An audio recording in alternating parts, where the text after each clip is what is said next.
Bio Bio Televisión, con el auspicio de Libérate del estrés con Melipaz, tranquilizante natural de NOP Laboratorios, pinturas y adhesivos Lanco. Llegó la nueva forma de pintar con despacho en 24 horas. DVA Capital, invierte en la transición a energías limpias. Conoce el eFund en dvacapital.com. Y Dongfeng Drive Your Dreams presentan la entrevista de Tomás Mochati. ¿Andas acelerado? ¿Te sientes más irritable y alterado? ¿Te cuesta dormir bien? Tranquilízate naturalmente con Melipaz, que calma la ansiedad, relaja y reduce el estrés. Libérate del estrés con Melipaz. Pídelo en todas las farmacias del país. Ella le pone magia al color, nos hace muy felices, compartimos nuestro amor. Ponle magia tú también, deja la imaginación volar, que todo luzca hermoso como siempre está tu hogar. Mi mundo es mejor con Lanco.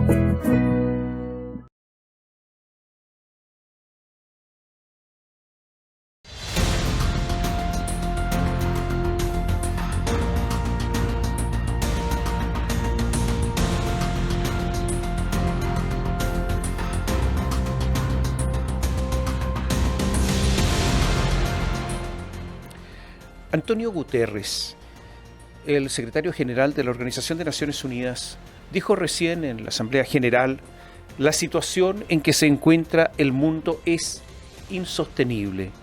Y dijo: estamos aquí para recuperar el multilateralismo que se encuentra al borde del precipicio.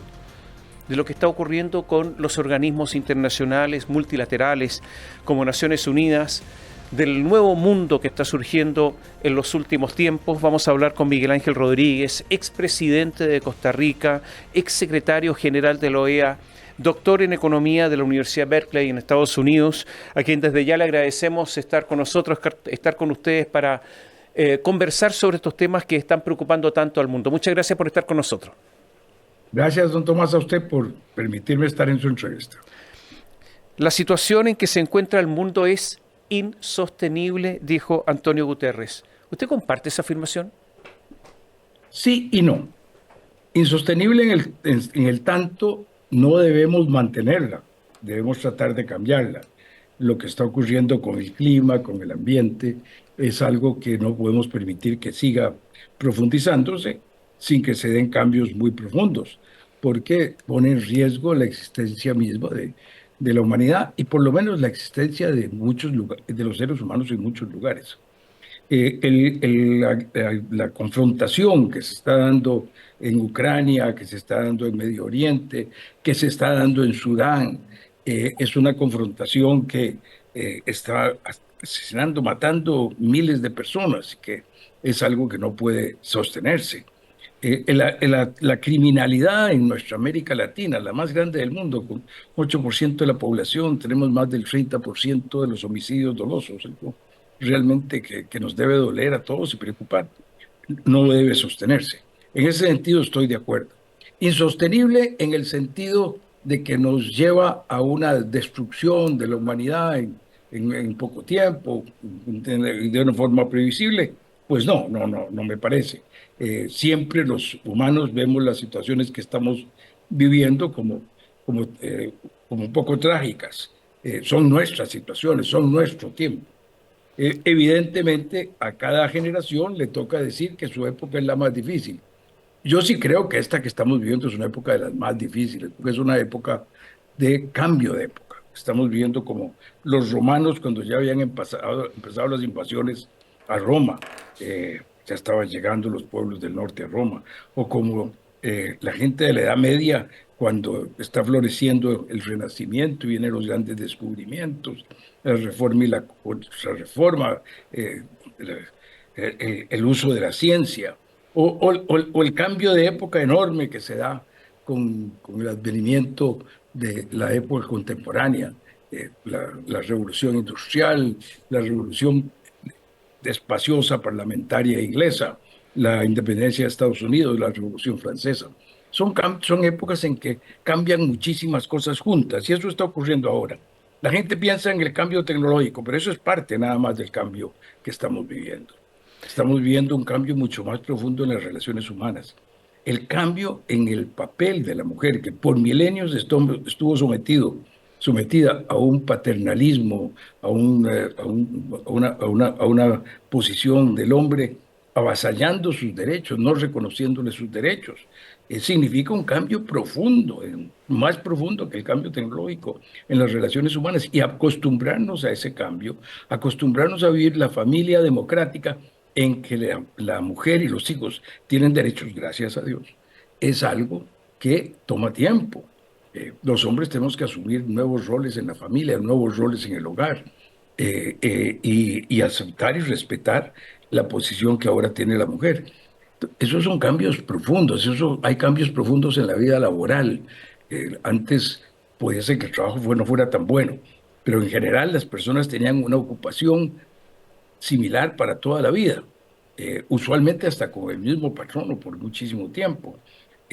No siempre en las mejores condiciones, eran condiciones usualmente mucho más difíciles, mucho más duras económicamente de las que se vive ahora por la parte de los trabajadores, pero eran más estables, había menos incertidumbre, había un cierto conocimiento, había más arraigo de la gente.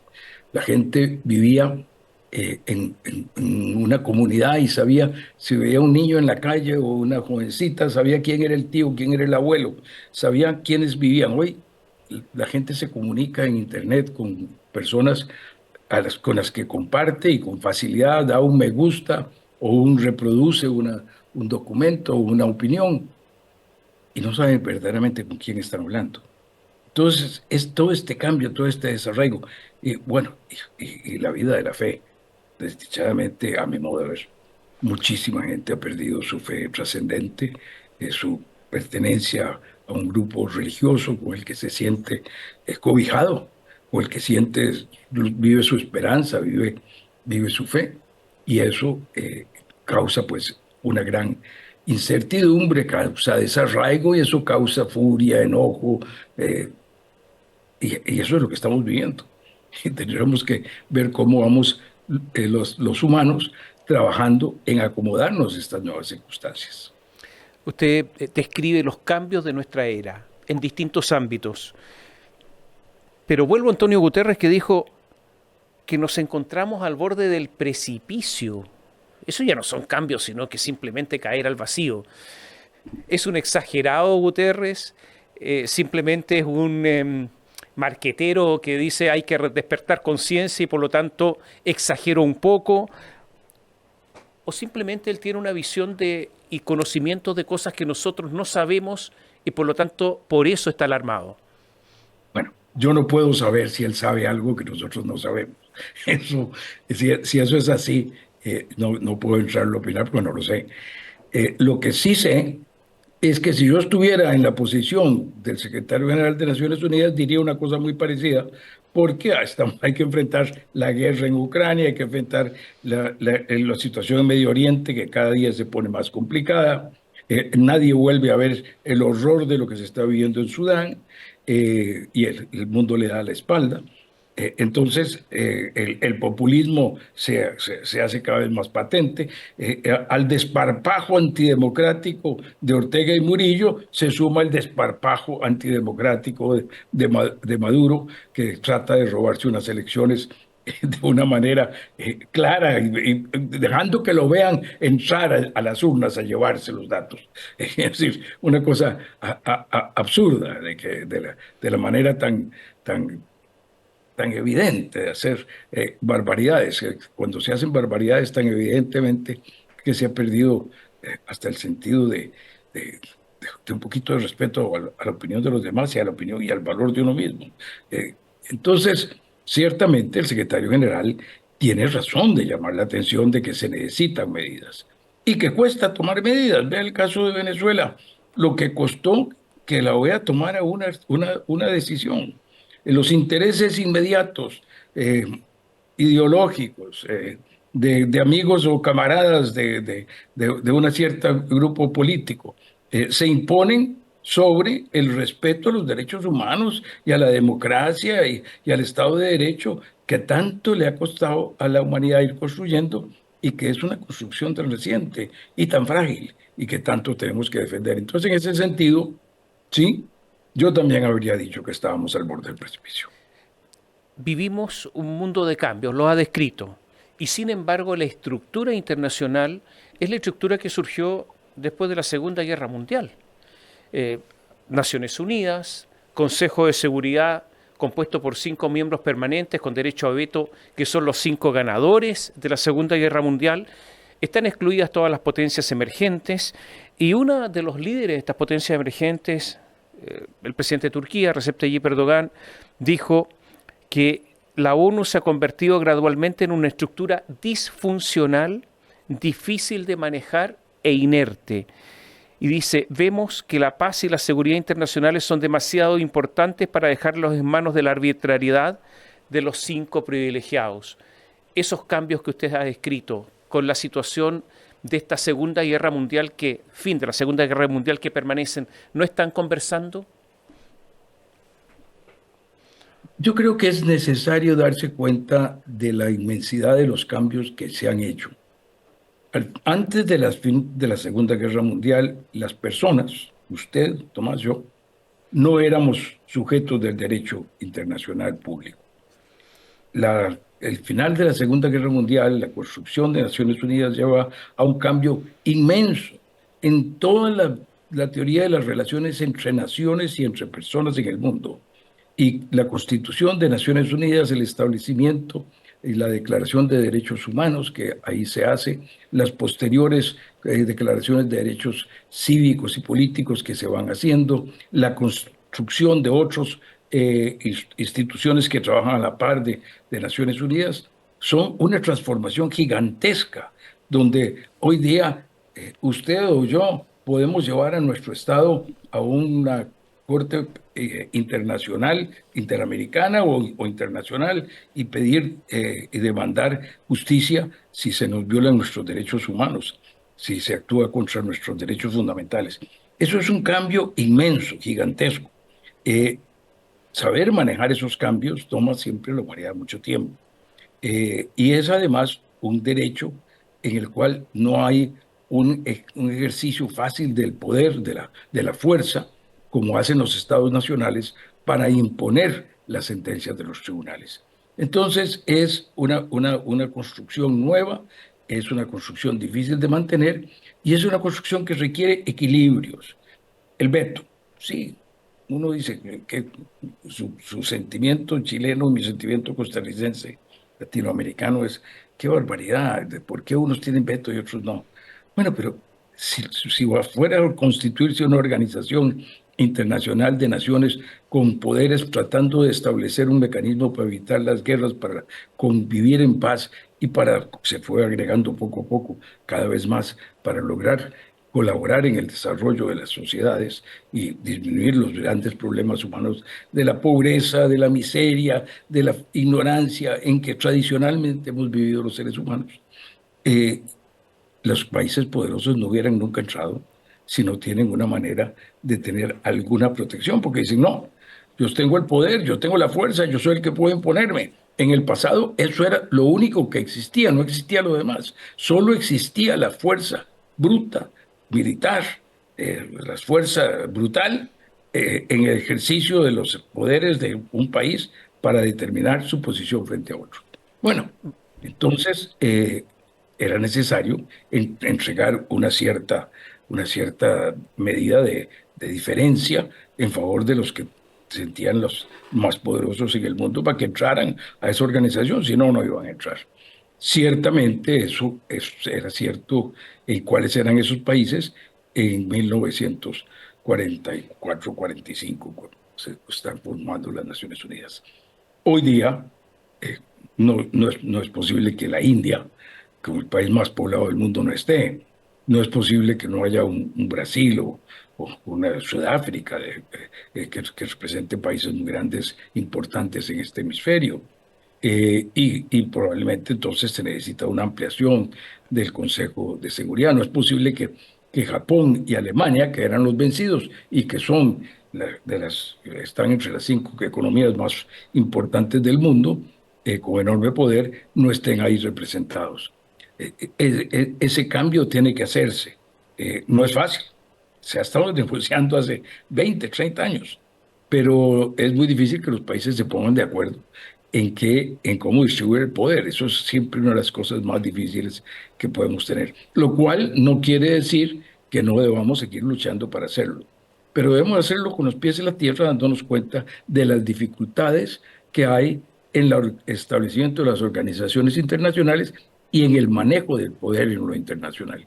Cuando yo cité los cambios que estamos viviendo, no cité uno que también estamos viviendo y que se ha dado sobre todo a partir de la recesión del 2008-2009, y es que hemos perdido un poco la ilusión en la globalización bajo normas.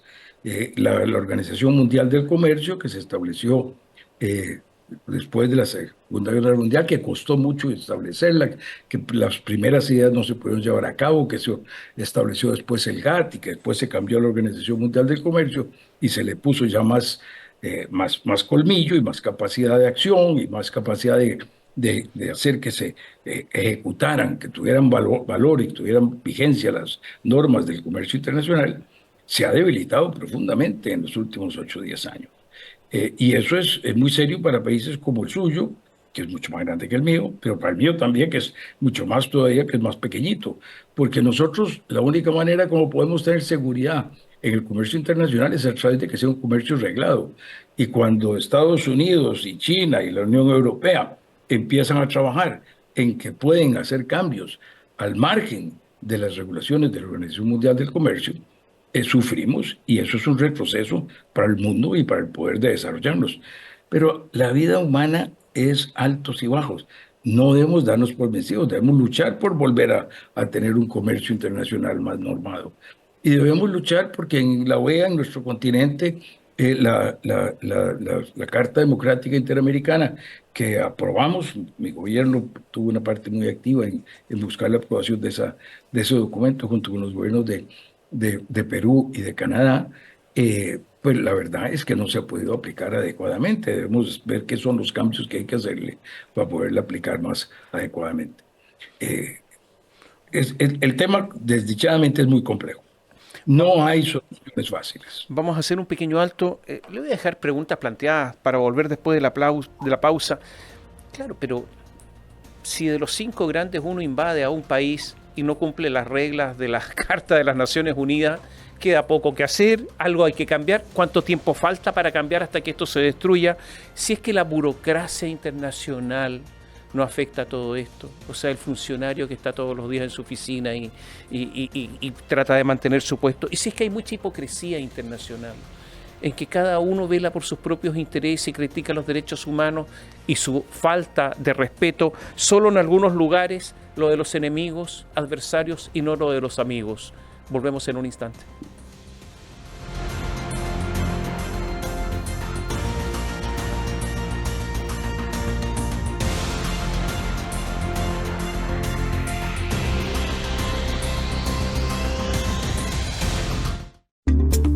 Bio TV, entrevistas y puntos de vista.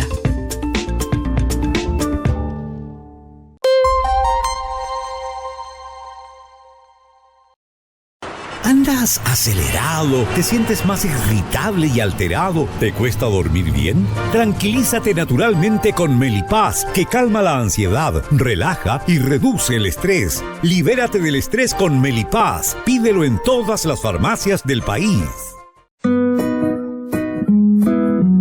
Ella le pone magia al color, nos hace muy felices, compartimos nuestro amor. Ponle magia tú también, deja la imaginación volar, que todo luzca hermoso como siempre está tu hogar. Mi mundo es mejor con Lanco.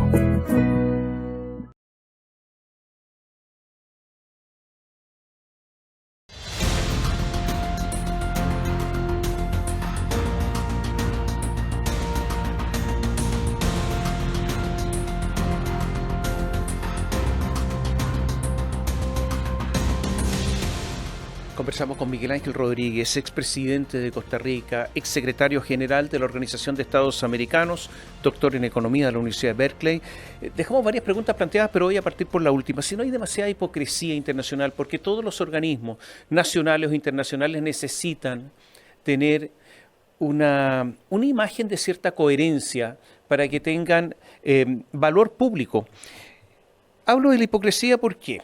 Porque resulta que Lula da Silva, en su discurso ante la OEA, no habló de Maduro, cuando es uno de los temas esenciales de América Latina. Y él dice, quiero estar en el Consejo de Seguridad representando a América Latina. ¿Lo va a representar así, de esa manera? Y después resulta que Gustavo Petro, el presidente de Colombia, dice, mira, lo que pasa es que Venezuela y Cuba son países rebeldes, que no encajan, es un problema de los demás. Es el dominio de la oligarquía global el problema. Hay que recordar que Lula además hace algún tiempo había dicho que el problema de Venezuela era un problema de relato, de cómo contaba las cosas, no de lo que ocurría. Y resulta que el presidente de Chile, Gabriel Boric, sí, habla de lo que pasa en Nicaragua, habla de lo que pasa en Venezuela, pero no habla de Cuba. Y no habla de Cuba porque gobierna con el Partido Comunista Chileno, que es un partido muy pro Cuba. Entonces, la hipocresía, ¿y para qué decir? Y esto es común a todos, nadie habla de China y de sus derechos humanos. Entonces, ¿hay solución con toda esta hipocresía global? Porque ya que hay una economía global, ya que hay multilateralismo, también hay hipocresía global, ¿no? Don Tomás, lo que usted está planteando es cierto, pero también es cierto a nivel de cada estado. Es cierto a nivel de cada persona. Este no es un problema de la internacionalidad, es un problema de los seres humanos. A mí me encanta y tengo un gran reconocimiento al presidente Boric, porque por lo menos tiene la fortaleza de hablar de Nicaragua y de hablar de Venezuela. Y claro, debería hablar de Cuba, que es la madre de estos otros regímenes. Sin Cuba no habría Maduro ni habría Ortega Murillo. Y en América Latina, cuando bajaron los barbudos de Sierra Maestra, la gente quedó enamorada y por años, incluso a los que habían estado estableciendo el paredón y habían matado salvajemente, sin ningún juicio, sin nada, en Cuba, a la hora de triunfar, pues se enamoraron de aquello y llevaban en sus camisetas la imagen de el que lideró el paredón del Che Guevara. Es decir, realmente la hipocresía es muy importante, pero todos tenemos que hacernos un examen de conciencia, todos en alguna manera, cuando se trata de los que están más cerca nuestro, los vemos y los medimos con una vara distinta. Y se nos olvida que con la vara que medimos seremos medidos. Esto es un problema y es un problema que tenemos que enfrentar y que hay que denunciar. No es que no hay que denunciarlo. Pero lo que yo quisiera decir es que no es un problema exclusivo de una hipocresía internacional. Esa misma hipocresía existe entre partidos políticos. Cada partido político, al que es muy cercano, lo ve con un poquito más de laxitud en sus acciones. Al que es más lejano, cualquier cosita la hace inmensa y la denuncia. Y nos pasa lo mismo. Tratamos distinto a los que son los hijos y los hermanos y los primos de otros que no lo son. El subjetivismo está en nosotros, es parte del ser humano, se refleja en lo internacional y está muy mal y tiene que ser denunciado y tenemos que tratar de cambiarlo. Y la lucha por un gobierno de normas nacional, municipal, mundial y no de la arbitrariedad de las personas es una lucha de los seres humanos que desde hace mucho tiempo hemos encontrado que tenemos que vencer el subjetivismo. ¿Hay un límite para la hipocresía? Y le hago esta pregunta porque me acuerdo del asesinato de un periodista, de Jamal Khashoggi, que murió al interior del consulado de Arabia Saudita en Estambul. Y resulta que todos sabemos que fueron los organismos de seguridad de Arabia Saudita que lo hicieron. En un principio hubo un repudio total al príncipe heredero, a Mohammed bin Salman, Ahora este señor Bin Salman anda por todas las oficinas, los palacios, se entiende con todo el mundo como que esto se hubiese olvidado. ¿Hay límites a esto o uno tiene que sentir cierta repugnancia? Pues está bien, todos serán hipócritas, pero ¿hay un límite? Por supuesto que hay un límite. No debería existir nada. El límite debería ser cero. Esa es nuestra aspiración, creo yo. Pero tenemos que reconocer que vivimos en un mundo de pecadores y que va a haber problemas y que tenemos que luchar contra ellos. Pero lo que yo quisiera es no hacerlos aparecer como un tema que es solo de lo internacional, porque es muy fácil para nosotros los costarricenses decir, no, el problema es que las instituciones internacionales no funcionan. El problema es que, vea usted la hipocresía, Estados Unidos, lo que le ha costado volver a poner las sanciones a Maduro, el régimen de Maduro, un régimen dictatorial oprobioso, que tiene encarcelados casi 2.000 personas, donde se han producido más de 25 asesinatos, donde hay todas las denuncias muy claras de tortura en estos días en las cárceles, donde hay miles de heridos en manifestaciones pacíficas. Bueno, donde se roban unas elecciones descaradamente. Y sin embargo, le cuesta mucho al gobierno de Estados Unidos volver a poner las sanciones petroleras porque afecta a sus compañías, afecta a sus intereses y hay unas elecciones. Y como dijo hace muchos años el Speaker de la Casa de Estados Unidos, presidente del Congreso de Estados Unidos, O'Neill, dijo, toda la política es política local, porque al final los políticos lo que están es buscando los votos de la gente. Y entonces se basan, toman sus decisiones en conformidad con lo que la gente quiere, no de conformidad con lo que debe ser. Esto está mal y esto tenemos que irlo cambiando. Y es un proceso de conversión de cada persona y debemos partir de cada persona. Y tenemos que partir de ir mejorando la institucionalidad internacional para hacer que esas conductas sean cada día más reprobadas. Vamos a hacer un pequeño alto. Le voy a dejar la pregunta planteada sobre América Latina. ¿Se ha deteriorado América Latina? ¿Qué ha pasado? Porque algunos dicen, es el único lugar en el mundo que desde Río Grande, en la frontera entre México y Estados Unidos, hasta Punta Arenas, Ushuaia, en el sur, este es el lugar del narcotráfico. Si uno pudiera definirlo, se siente, vivimos acá. ¿Es eso? ¿Es verdad, como dicen algunos, que América Latina está en el último lugar porque incluso África estaría sobrepasándonos en importancia? ¿En eso estamos? Volvemos en un instante.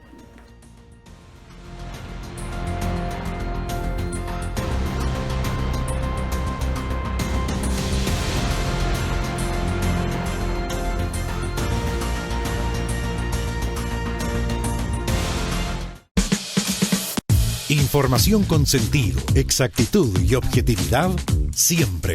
Bio Bio.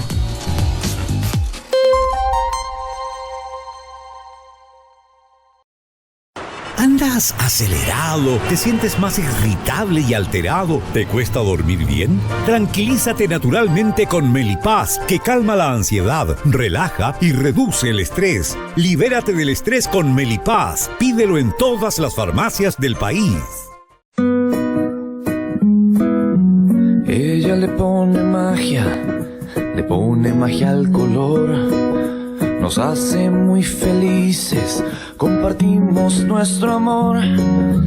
Ponle magia tú también, deja la imaginación volar, que todo luzca hermoso como siempre está tu hogar. Mi mundo es mejor con Lanco.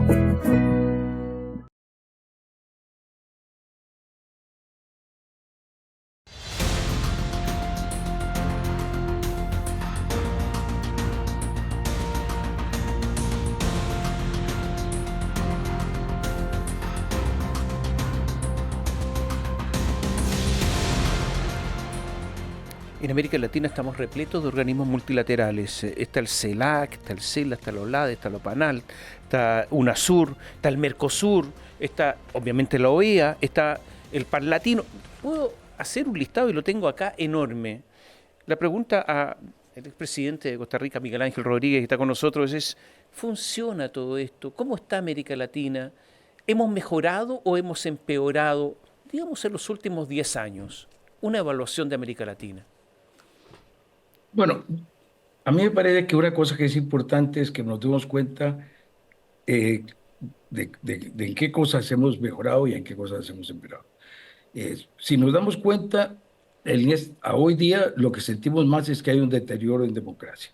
La situación de Cuba, que ya tiene mucho rato, de Nicaragua con Ortega y Murillo, de Venezuela, las dificultades en Bolivia, la situación en El Salvador, derechos humanos, el apoyo de regímenes del grupo de Puebla algunas de estas dictaduras durante mucho rato. Todo eso nos hace ver que en la parte democrática nos hemos deteriorado. Pero depende de con cuánto comparemos, don Tomás. Si nos vamos a los años 80, en América Latina había tres democracias, tres, una, dos, tres, en orden de norte a sur: Costa Rica, Colombia, Venezuela. Nada más. Claro, de ahí vino una ola democrática inmensa. A finales del siglo XX, solo Cuba no era democrática. De entonces nos hemos deteriorado, todo esto que yo he dicho. Pero seguimos estando muchísimo mejor que lo que hemos estado a lo largo de nuestra vida independiente. En cuanto al respeto a derechos humanos en la región, claro, con la gran, terrible situación del crimen organizado, que es terrible. A eso volveré un poquito más adelante. En otros aspectos que a mí me parece que a veces no nos damos cuenta, sí, hemos tenido una situación mucho menos exitosa. Cuando terminó la Segunda Guerra Mundial, Estados Unidos, Europa, América Latina parecía el continente, el área del mundo que iba a tener su gran desarrollo. No lo fue, no lo ha sido. Somos la región del mundo en conjunto que ha crecido menos en todo este periodo comparado con las otras regiones del mundo, salvo África subsahariana, es la única que ha crecido menos que nosotros. Y eso es una cosa que nos tiene que llamar a la preocupación. La capacidad nuestra de organizarnos en la producción, de ser competitivos, de ser eficientes, de tener alta productividad en las tareas de gobierno y en las tareas de la empresa privada han sido bajas, han sido muy bajas. Hemos avanzado más en el alfabetismo, hemos avanzado más en expectativa de vida, hemos avanzado más en disminución de pobreza extrema, pero en desigualdad y en crecimiento económico no hemos tenido tanto éxito. Y eso creo que debe hacernos pensar y trabajar en serio. Chile nos dio por muchos años un ejemplo importante de cómo hacer las cosas. Uruguay nos ha dado en los últimos años un ejemplo importante de crecimiento. Panamá, República Dominicana han tenido tasas de crecimiento buenas. Costa Rica, mediocre, no son malas. Comparadas con América Latina son mejores, pero no son las adecuadas las que necesitaríamos para resolver nuestros problemas y salir de la trampa de ingresos medios. Entonces, ciertamente, nosotros tenemos que hacer un examen de conciencia y darnos cuenta que tenemos que trabajar más. Si vemos el comercio interregional, usted hablaba de todas esas instituciones, tenemos muchas instituciones, pero el comercio entre nuestros países en América Latina es el más bajo de todas las regiones del mundo, de nuevo, salvo África subsahariana. Eso es el lugar donde hay menos de cambio comercial. Y somos un país, un continente, una región del mundo, que desde los años 60 estamos proponiendo regímenes de integración que no se llevan a cabo. Hay algunas actividades regionales, el Mercado Común Centroamericano, Mercosur, el Pacto del Pacífico, que han tenido un relativo éxito durante un tiempo, pero la integración total que se pensaba ya a finales del siglo pasado, que desde Estados Unidos hasta la Antártida vamos a tener una situación de integración y de comercio, y que eso nos iba a permitir un gran desarrollo, no lo logramos. No se ha avanzado. De manera que yo creo que tenemos que hacer un examen de conciencia y darnos cuenta de que uno de los campos en que más tenemos que poner la mira es en la productividad, en la eficiencia, en la competitividad, en la innovación, en la capacidad de generar más producción con nuestros recursos para tener una canasta de bienes mucho más grande y luchar para que al hacer esto trabajemos también para disminuir la desigualdad. Si usted tuviera que elegir a algún líder latinoamericano, yo sé que es una pregunta que puede ser arbitraria desde el punto de vista que siempre hay personas que son mejores en algunas cosas y peores en otras, pero le hago una lista: Milei, Lula, Dina Boluarte, Gabriel Boric, Gustavo Petro. ¿A quién prefiere? En este momento, a los dirigentes de Uruguay. Me parece que los dirigentes de Uruguay y los dirigentes de República Dominicana han demostrado una capacidad para, con gobiernos que entran con distintas ideologías económicas, mantener el rumbo de crecimiento, de desarrollo, una relación civilizada de relaciones entre ellos. Si me voy al pasado, yo tuve la suerte de tener jefes de Estado con los que me tocó trabajar, que eran muy, muy importantes, muy, muy valiosos. Bueno, de las dos naciones grandes. Yo tengo una enorme admiración para Zedillo y el proceso que él lideró para llevar a México hacia la democracia, y para Fernando Henrique Cardoso, que puso en orden la economía de Brasil. Personas de gran visión, de gran visión continental. Qué lástima que después no siguieron con un liderato en el continente, pero personas realmente con gran liderato. América Latina produce gente muy valiosa en todos los campos. Pero es notable porque usted deja fuera a los principales países. Dejó fuera México, dejó fuera Brasil, son los países grandes, ¿no? Dejó fuera Argentina, el tercero más grande, etcétera, etcétera. Eligió dos países que son muy importantes, pero son países pequeños. Por lo tanto... Usted no me preguntó por países, me preguntó por personas. Lo sé, no. Es que lo notable es que hay una ausencia de liderazgo, a su juicio, de los grandes países, que son normalmente los llevados a tener un liderazgo importante en América Latina. Y yo creo que es un tema que no se trata de los líderes, se trata de todos nosotros. Todos los pueblos estamos viviendo un mundo en eso que yo traté de escribir al principio, de este cambio de época que vivimos, que nos produce incertidumbre, que nos produce desarraigo, que nos produce confusión, que nos lleva a que los sentimientos negativos se hagan fuertes, a tratar cada uno de defenderse en lo que pueda. Y en esas circunstancias, las personas en lo político, en la democracia, se vuelven muy antagónicas y eligen extremos muy a menudo. Y yo creo que el centro, donde yo creo que está la tolerancia, la capacidad de hacer acuerdos, la capacidad de entender al otro, se ha debilitado. Y me parece que eso es algo que estamos viviendo y que nos pasa una cuenta. Le agradezco mucho que haya estado con nosotros hoy día. Muchísimas gracias. Gracias a usted, don Tomás, y gracias a la audiencia.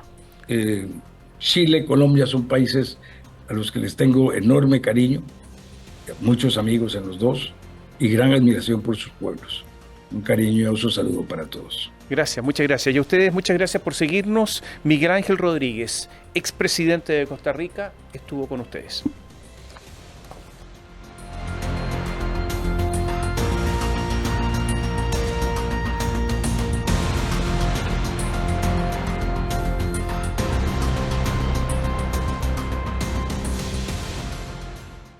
Bio Televisión, con el auspicio de Libérate del estrés con Melipaz, tranquilizante natural de NOP Laboratorios, pinturas y adhesivos Lanco. Llegó la nueva forma de pintar con despacho en 24 horas. DVA Capital, invierte en la transición a energías limpias. Conoce el eFund en dvacapital.com.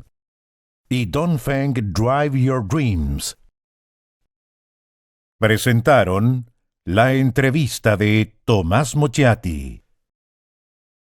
¿Andas acelerado? ¿Te sientes más irritable y alterado? ¿Te cuesta dormir bien? Tranquilízate naturalmente con Melipaz, que calma la ansiedad, relaja y reduce el estrés. Libérate del estrés con Melipaz. Pídelo en todas las farmacias del país. Ella le pone magia al color. Nos hace muy felices, compartimos nuestro amor. Ponle magia tú también, deja la imaginación volar. Que todo luzca hermoso como siempre está tu hogar. Mi mundo es mejor con Lanco.